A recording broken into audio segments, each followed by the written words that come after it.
Welcome to Music and Medicine. I'm your host, Dr. Moshe Lewis. Really excited to be on this episode of Music and Medicine with my co-host, delightful Kathleen Bradley. Welcome. Thank you. It's always a pleasure here. I'm working with you. You are brilliant. I meant to tell you that. Really, I'm very proud of you. I'm trying to follow in Tyler footsteps, so I have a long way to go. I know, but you do so well for so many people, and I really have a lot of respect for you. I thank you for having me as a part of your show. And likewise, I enjoy working with you. Love the colors, and a wonderful color too. This match here with green. I'm all about colors. I was saying that it's such a delight to have you with us, Angie Fisher. Your music is what first touched my heart a few years ago, as we were talking about before we got started. That song I.R.S. I think it speaks to everybody who's ever had a job, had to pay a bill, had to deal with them, but also the vocality. So tell us a little bit about just sort of growing up in California and singing in the closet as a child. Yes. Me growing up I was born and raised in Pasadena, California. And so I'm a Cali girl, and, that process of just kind of finding my own way. And my mom even told me when I was about 4 years old, she was cleaning up and I was in the closet trying on her heels, so she said that I was singing. She said she heard this angelic voice. And it kind of stopped her in her tracks. And so she went into the closet, hey, little girl, what you doing? And so here I am singing, I'm humming or whatever I'm doing. And she said, do that again. And of course, I didn't do it again after she asked me, but she told me that she heard the most angelic voice she's ever heard. And she knew then that, okay, she has a special gift. And, so that's how it all kind of started, but just growing up and being in church, my dad was a pastor for 14 years, so I'm a PK. Right. And I did everything in church from singing to ushering to everything, so whatever was needed, I was a part of that, along with my brother, of course. But it's just kind of, stirred up the gift in me, even in church. That's my roots. And so me singing in the choirs, singing in community choirs, and also being able to kind of get into the industry as well and meeting so many great people to kind of help me along the way. So that's how it kind of started, though, just being in church, really. Now, you have siblings, I understand. Mm-hmm. And are they also singing and sing as well as you or have the talent? Absolutely not. No. Let's be honest. My brother is incredible in his own right, but he's musically inclined, but he's not a singer. He used to play the drums in church. So he was a musician, but he didn't pursue it professionally. This was just something that he did in church. But he's a great, incredible person and but he's not musically inclined. So you are the golden child. Yes. That's what that boy. But my parents sing. They sing, and my dad sings and he used to dance, when he was younger. So I had it in me, and so I just kind of took it to the next level. Sure. Talk to us about that process, because certainly being in the church, it's still a long way, even being here in LA, to trying to get the connections, the producers, the music, and really sort of go into the industry. How did that process occur for you, transitioning into doing it professionally? Oh, professionally? Well, it started with All God's Children. And what happened was there was a group of kids. Actually, there were, maybe kind of go back. There was a tryouts to be a part of this group called All God's Children. And Lou Adler was the executive producer for this particular group. And he was looking for, I want to say about 21 kids, I believe, to start this group. And so they had all the kids that they, of course, could need for this group, but they were missing another person. They were like, we need a soprano.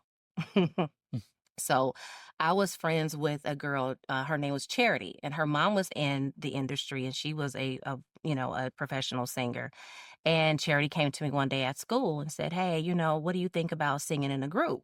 And I said, well, what group is it? And she said, well, this is All God's Children, and it's pretty new. It's, it's kind of something that they're kind of working on, but they need an extra singer. And so I said, well, yeah. So her mother told my parents about it, and my parents said, okay, well, let's see what it's all about. So I went to try out for this group, and it just so happened I didn't even have to try out. They just said, sing. I got there and they said, just sing something. And I believe I sang a gospel song, and they were like, you got it. You got it. You got it. You're like, you're in. And so that's how it kind of started professionally. I didn't know anything about AFTRA because at the time it was just AFTRA. It wasn't SAG-AFTRA. And I was 15 at the time. And so just kind of learning, just the process of how the industry works and networking and meeting all these people. And Maxie Anderson and Terry Young was the executive producers for this group, for the music part. And I learned a lot from Maxie Anderson. She's actually one of my mentors. And she kind of taught me the game and told me exactly, what it is. This is the union, this is how it works. And from there on, it just kind of started, something for me professionally. And so I took it very seriously after that. Yeah. So with All God's Children, Uh-huh. and from there, I know you've done some background vocals for different various artists. Uh-huh. Why don't you name a few of those people? Background artist for Michael Jackson, for Michael Bublé, Missy Elliott. The list goes on. I mean, there's so many of them. But and Celine Dion is another one, and Lionel Richie. So I've sang a lot of backgrounds for a lot of different artists. I'm very grateful to be able to kind of get my feet wet even in that arena, to start from All God's Children, to be able to, make my way in contracting sessions for different artists. It's been a blessing. Wonderful. Tell us about that experience, because so many people may even dream just of even being that close to the spotlight and say, was there an artist that you actually got to work with? Because I know sometimes those sessions are recorded separately, or really got to get a sense of who they are, their essence. I'm sorry. Amongst the artists that you just mentioned, anybody that you actually were able to actually work with, and in some sense of what you got working with them? Because I know sometimes things are done separately. Mm-hmm. Meaning you may not always get to be with the artist, but maybe you went on tour, you really got to sort of connect or get some sense as to what they were looking for in their background singer. Well, my very first tour was with, let me think back. That was the American Idol very first season. And this was with Kelly Clarkson and Justin Guarini and all the other, I think it was about 12 contestants altogether. I got a call from Deborah Bird, and God rest her soul. But she was another mentor of mine. Her and I met in church. We used to sing on the praise team years ago. And she called me one day out of the blue and said, "Hey, Ange, are you interested in singing backgrounds and going on tour for American Idol?" And at the time, she was the vocal coach for all the contestants. And I said, well, absolutely. So I didn't even hesitate. Sure. And I said, well, she kind of told me, exactly how long it could possibly be, because they were still working on it. But she said, if you want it, you can have it. Mm-hmm. And so for me, this was a new experience because I had never been on tour before. So I just kind of was under her wing a little bit, and she just kind of taught me and showed me exactly the ropes on touring, So that was a different thing. But I enjoyed it. And to be able to meet all the contestants, they were all excited. This was their first tour for the most part, too. And to be able just to learn the tour life, and, if it's a lot, It's indeed. Wear and tear, and, just the getting up and busing, going from one state to the next and performing, and then having to leave that night and go to the next. It was a lot, but I enjoyed it.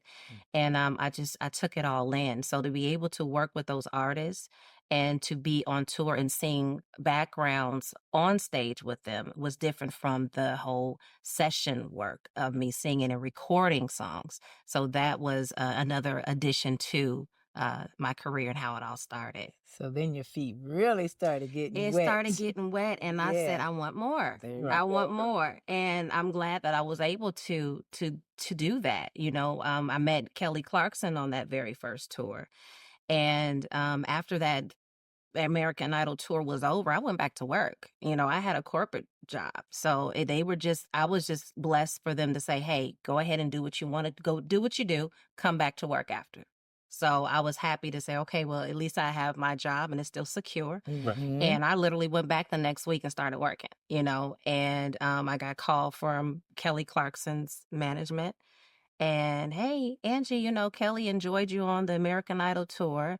and she's going on tour, and because she's releasing her single, and she wants you to be a part of the background vocals. And I said, okay, and I just put it out there though. I said, I want to work, I want to, experience this, and, because I enjoy singing. It's such a passion for me to do it, whether I'm leading or whether I'm singing backgrounds, it doesn't matter. So I went to my manager at Bank of America at the time. I was working at Bank of America, and she said, okay. And it was just, I really believe it was just favor from God, really, because what job really allows you to take a break for months at a time, Right. and then tour and do it, and then go back to work. And so I did that, toured with Kelly, and then I met Clay on that tour. Right. Clay Aiken. Right. So after that tour was over, Clay, who was the second, Right. yeah, because Ruben Studdard was the winner for the second season. And I met Clay, and he was about to work on his new stuff, and he was preparing to go on tour. And so his management called me and said, hey, Clay enjoyed you when you toured with Kelly.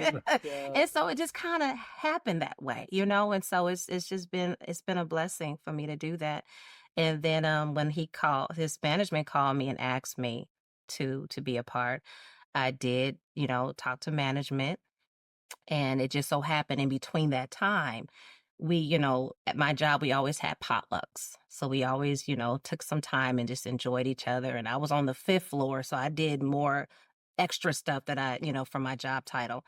We were doing the plan was to have a potluck, but to also have like a showcase. So we did this showcase. Everybody signed up. Some people wanted to, because some people did magic, some people rappers, on the side. And I said, I'm going to sign up and sing. So I just signed my name, and we had this big old potluck, and it was such a great time. And so I got up to sing, and my supervisor, all the people that were there heard me sing, and they were like, well, we didn't know you could sing. Because that was separate from me, And so I said, yeah. And then so it just so happened that at this time, I was really struggling and trying to figure out, what do I need? What do I want to do? Because I couldn't keep going on tour and still working at this corporate job. I just said, I need to figure it out. And it just so happened that after my supervisor heard me sing, I want to say like the following week, he called me into his office, and he told me, you have a voice, and you need to go and pursue that. He said, and if you don't pursue it, I'm going to fire you. A different way of that encouraging you. Yeah. So after that took place, I said, okay. He said, you can always come back, but go and pursue, because you have a special gift, and the world needs to hear you. How wonderful. Yeah. So that's how that happened. And I have just been singing professionally ever since. Yeah. Okay, so after that all happened, and obviously you started, after the background singing, your own personal solo career. Tell us a little bit about that, or record companies that you've been with, or... Yeah, so I was talking to a friend of mine, because at the time, I knew a lot of people in the industry, but I'm very careful about, really trying to sign. When you're talking about a contract, so I did let him know that I was interested in wanting to maybe have someone to assist me in getting signed. I did have some songs that I had already recorded. And so he was like, I have a person in mind. He said, let me call. And so he made a call to a friend of mine, a friend of his, Dorsey Fuller. And he actually called me and said, hey, like, I know who you are. You used to sing at Foxhole at the Conga Room back in the day. And I said, you know me? He said, man, I know exactly who you are. He said, I would love to help you, venture out and kind of do your thing. And of course, he was from a reliable source. So I trusted my friend to, and so he said, let's talk. Let's figure out what you want to do, and where you want to go as far as, label wise, and, what's your style? What do you enjoy singing? And so we talked, had a great meeting, and he kind of pitched me to some places. And one of the places that he pitched me to was Hidden Beach. And what I only had maybe a couple of songs that I really wanted to submit. And one of the songs was I.R.S. Now, mind you, I.R.S. was a song that I just wanted to record because a friend of mine, of a friend, B. Slade, who was Tone at the time, well, years past, I heard this song a while ago, and I wanted to just see if I could do it because that song going in out the gate is a very Right. hardcore. You got to go Intense, for it. sure. Right. And but the whole song itself was a very hardcore type of vocal where you just have to go for a huge vocal performance throughout the entire song.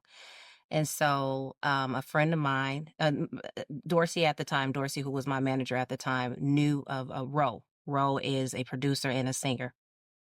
And he knew B. Slade. He said, I know who he is. He said, yeah, I can introduce you to him. It's not a problem. I said, I really just want to record that song if I can. I met B. Slade. He said, yeah, you want to record my song? I'll send you the track and you go for it. And so I did that. I recorded it, and that was just something for me. It was something that I wanted to challenge myself.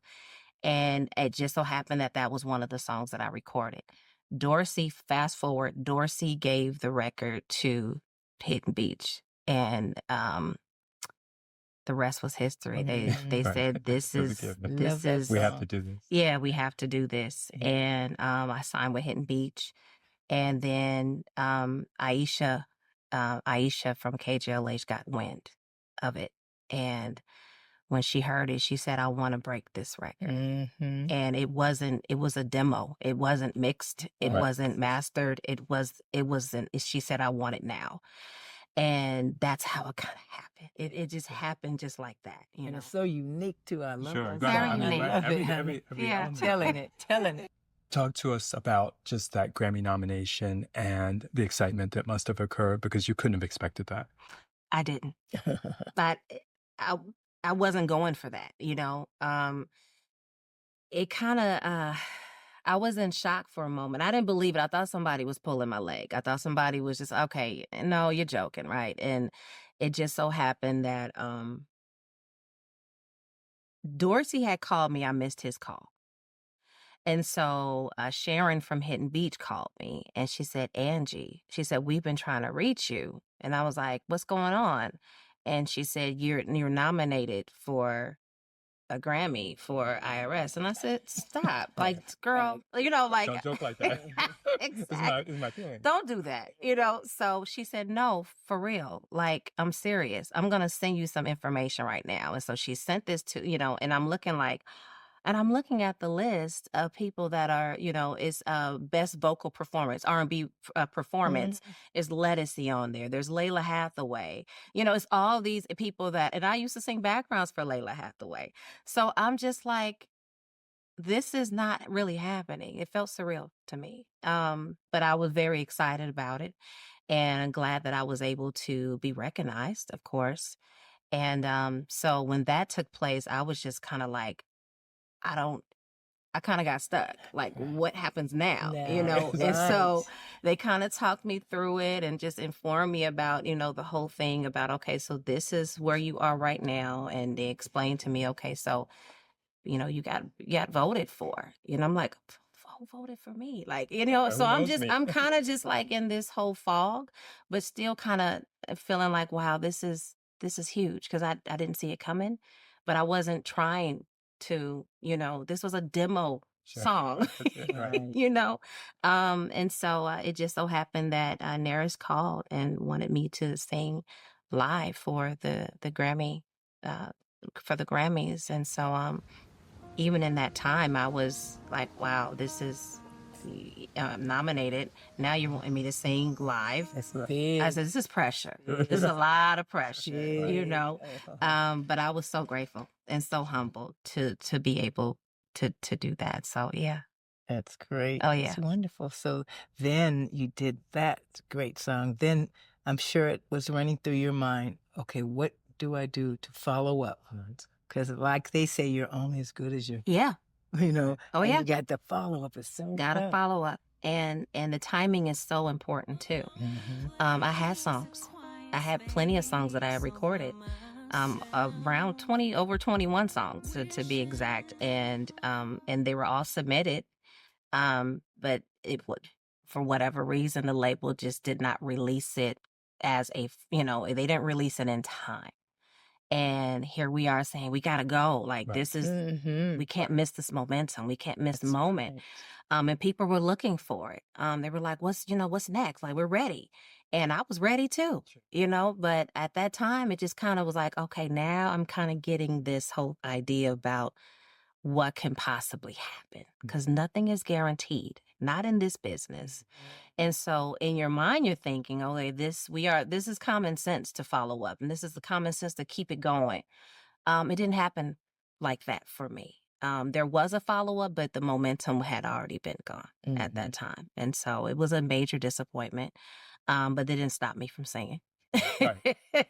Singing For is what sure. I do, and this is it's a passion of mine. So I just look at it as you take the good with the bad, and you don't allow it to consume you. Whatever that situation is, that you thought could have been a great situation, but it ended up turning to be like, okay, this was not what was in the plans.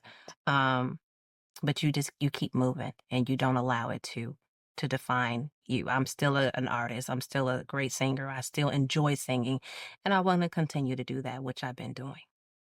So your follow-up song though was what? Was That we- Hide and Seek. Oh, hide and seek. Uh-huh.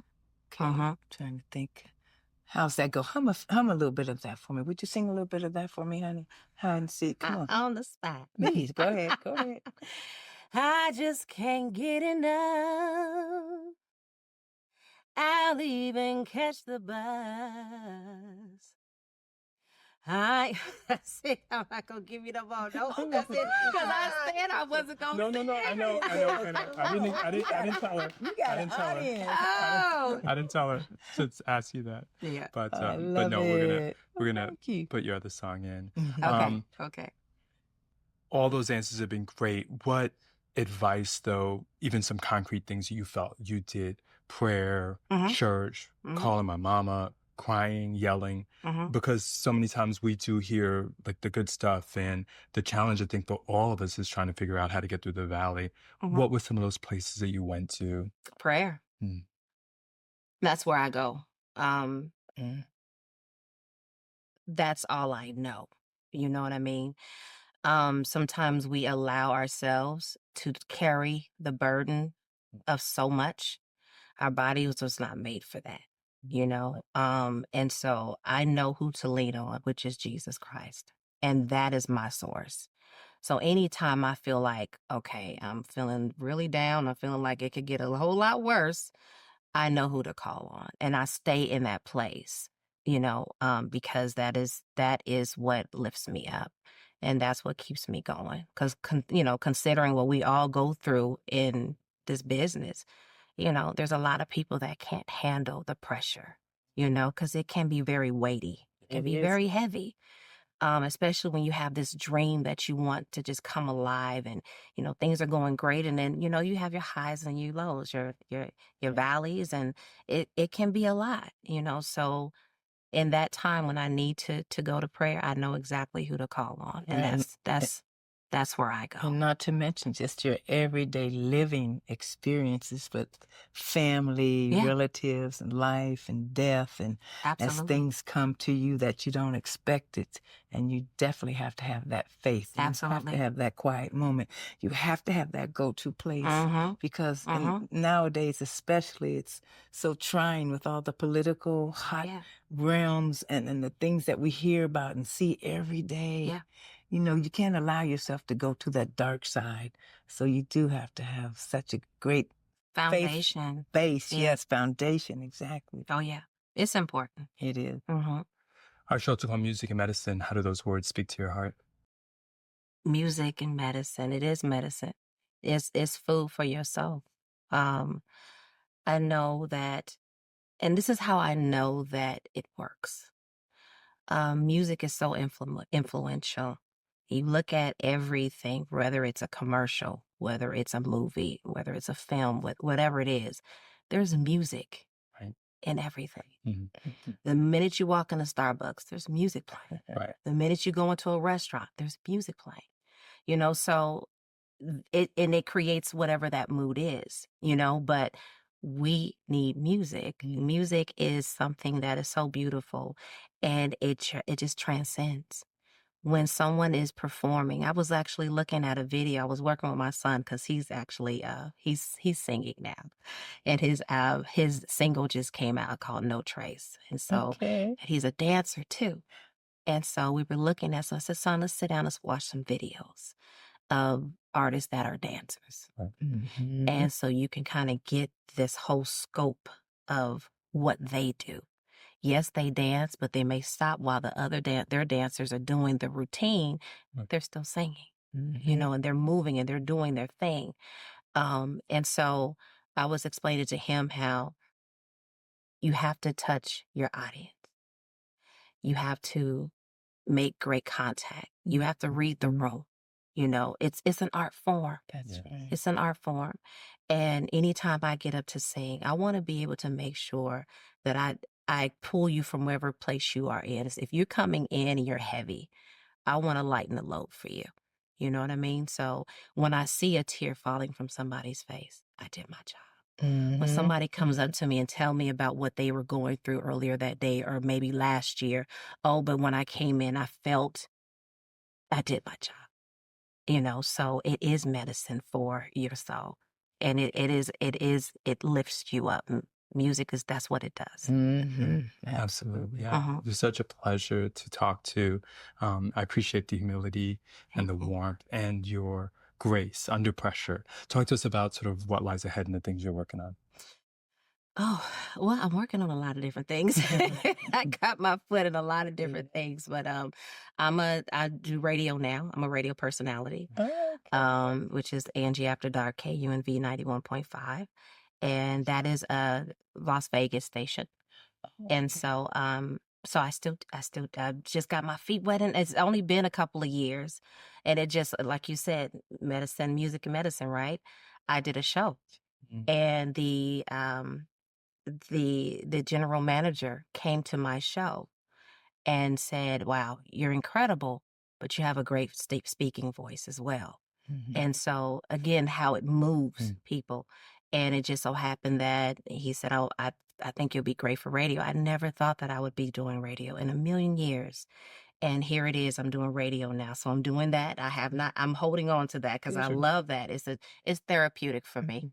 Now that I'm back home, and I'm working on some shows and getting some things done with that.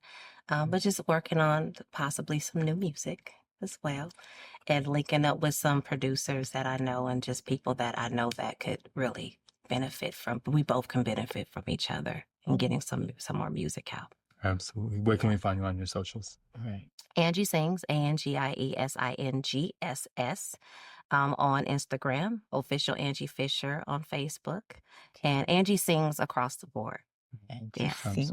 Angie Sings. Love that. Such a pleasure. Thank So you. delightful. Thank you and so much. we look forward to hearing more and more of your voice. I So appreciate appreciate it. you joining Thank you. us. Thank you for Sure. having me. Absolutely. Thank you.